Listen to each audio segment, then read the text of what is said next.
This as the Chinese president is here in the United States, meeting with the biggest CEOs in tech, and as President Obama hosts a state dinner for him at the White House. But Carly Fiorina says China does not deserve all the pomp and circumstance, and that the country needs to be reined in for its cybersecurity threats and its hacking. The military buildup in the South China Sea as well as an issue, and also human rights abuses. So, will this state dinner take away the extra layer of drama between U.S.-China relations, or should we just say to China, knock it off? Back with me now, Christian Whiten, Tammy Bruce, and David Dietz. Tammy, what do you think?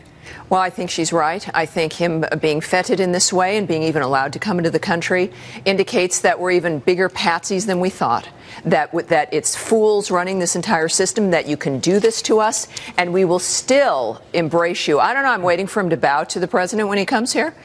Who knows what Mr. Obama will do? But it's foolish. It's embarrassing. This country is effectively at war with us, and it tells the rest of the world that knows what's going on that you can do this to us and nothing will happen to you. Yeah, let's get to the Office of Personnel Management hack. There's news on this front, Christian. Let me give it to you. The OPM has revised upward the number of fingerprints that were stolen in that hack, likely done by China. It's now nearly 6 million, up from a little over 1 million. We're talking individuals, government workers with security clearances, 6 million fingerprints stolen, possibly by China.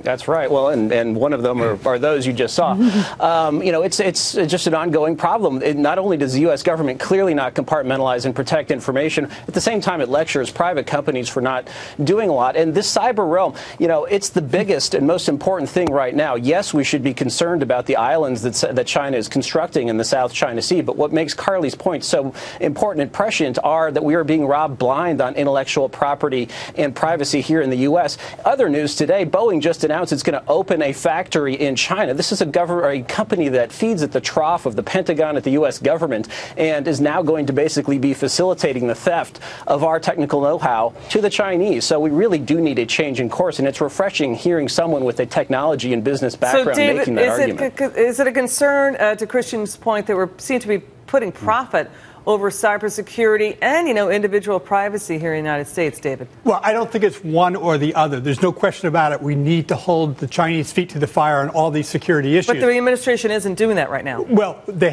say they will. But on the other hand, Boeing just got $38 billion of orders today for Chinese aircraft.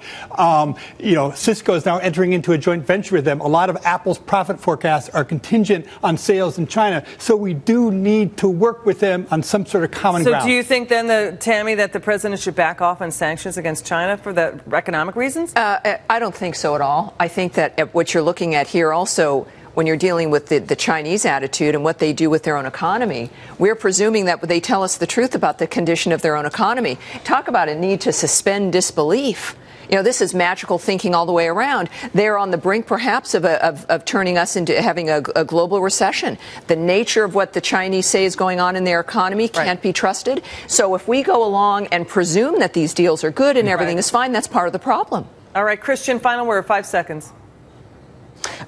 Commies love pageantry. They don't want to talk substance. They want things that make them look like they have credibility. So giving them the state visit is giving them just what they want. We should talk substance, not just have pageantry. All right. Thank you, gang.